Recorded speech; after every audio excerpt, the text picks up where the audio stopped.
Menit 88 saat ribuan supporter Belanda sudah mulai merayakan kemenangan yang di depan mata. Tapi Daichi Kamada datang dan menghancurkan pesta Belanda. Jepang bangkit dari 2 kali ketertinggalan dan memaksa hasil imbang 2 sama. Ini adalah laga penuh drama, adu taktik dan juga pertarungan mental kelas dunia. Belanda kena prank sama Jepang. Ronald Koeman hampir frustasi dan Hajime Moriyasu membuktikan bahwa Jepang bukan sekedar peserta Piala Dunia, tapi Jepang adalah tim yang bisa menghukum siapa saja di turnamen ini. Sobat-sobat Papatola Football dimanapun kalian berada, beruntung kalian yang menyaksikan pertandingan 4 gol yang tercipta di babak kedua, seru, tegang, menarik, luar biasa. Dan ini adalah review match pertandingan Belanda versus Jepang. Dan jangan lupa kalian untuk like, share, subscribe, dan berikan komentar terbaik kalian di video Papatola Football. Mari kita bedah, kita analisa pelan-pelan.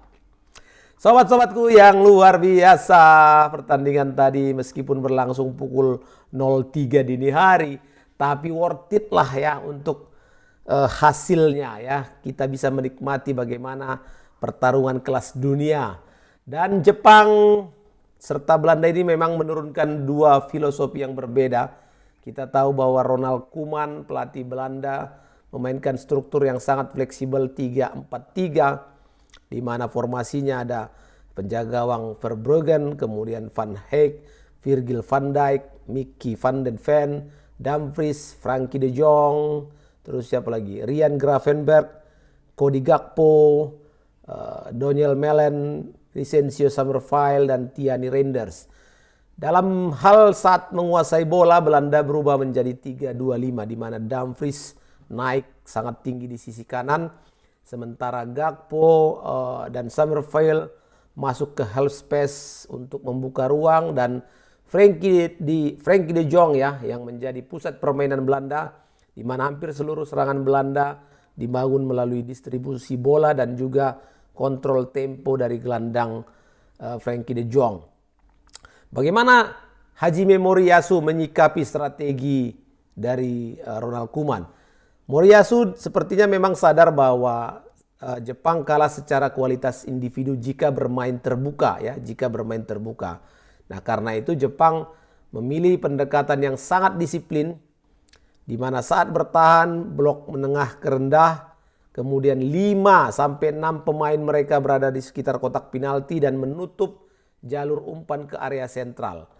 Dan kalau kemudian Jepang punya momentum menyerang, mereka melakukan counter attack yang cepat, eksploitasi ruang di belakang Dumfries, karena Dumfries kan naik tinggi dan kemudian mengandalkan kecepatan Kubo, Nakamura, dan juga Maeda.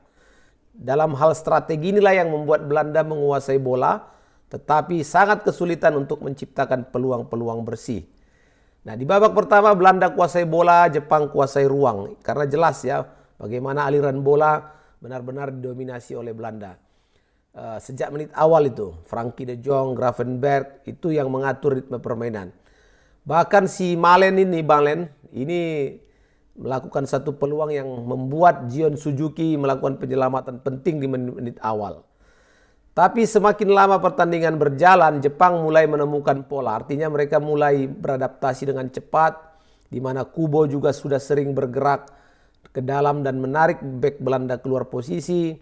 Kemudian Nakamura beberapa kali mengeksploitasi ruang kosong di belakang Dumfries, karena memang mereka melihat bahwa Dumfries ini naiknya tinggi sekali. Tapi memang itu dalam rangka juga strategi Belanda ya.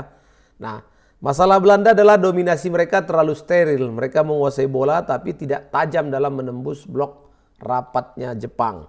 Jadi skor 0-0 di babak pertama. Dan kemudian di babak kedua ini baru betul-betul dramatis, sinema ya kan. Jadi tontonan kelas dunianya di babak kedua.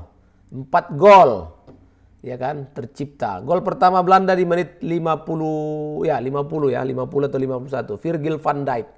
Gol ini lahir dari skema yang sangat-sangat khasnya Belanda ya. Bermula dari bola mati, set piece.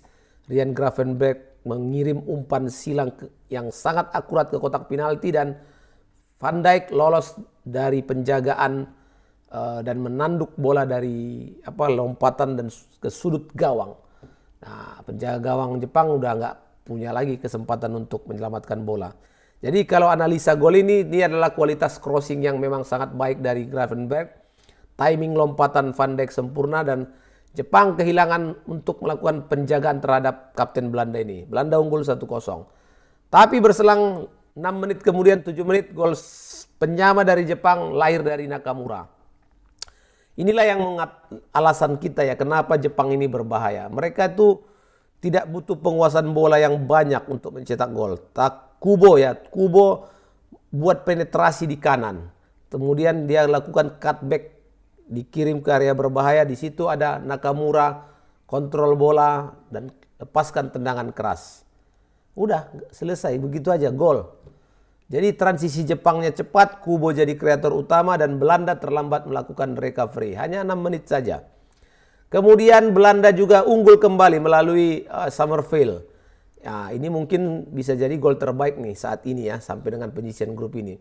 Dia menerima bola di sisi kiri kotak penalti, kemudian lakukan dribble dan juga menciptakan ruang tembak. Nah, setelah mendapatkan sudut ideal, pemain West Ham ini melepaskan tendangan melengkung. Dan jelas Suzuki tidak mampu menjangkaunya. Kalau ini kualitas individu murni lah, kemampuan dari Summerville. Nah, Koeman Koeman akhirnya melakukan perubahan. Ya, ini malah jadi titik balik kesalahannya. Karena sudah unggul, dia melakukan pergantian pemain. Memphis Depay, Koopmeiners, Timber, kemudian Ake juga memperkuat pertahanan. Secara teori sih ini masuk akal ya. Artinya untuk apalagi melakukan penyerangan, menjaga kemenangan, gitulah kira-kira kan. Tapi efeknya Belanda kehilangan ritme. Mereka kehilangan ritme, pressingnya menurun, kontrol lini tengahnya berkurang. Di situ Jepang mengambil inisiatif. Dan Moriyasu menang dalam pergantian pemain ya. Dia masukkan Ito, Koki Okagawa, Sugawaru dan Tomiyasu. Dan di sini jelas mengubah arah pertandingan dan membuat Jepang menjadi lebih agresif.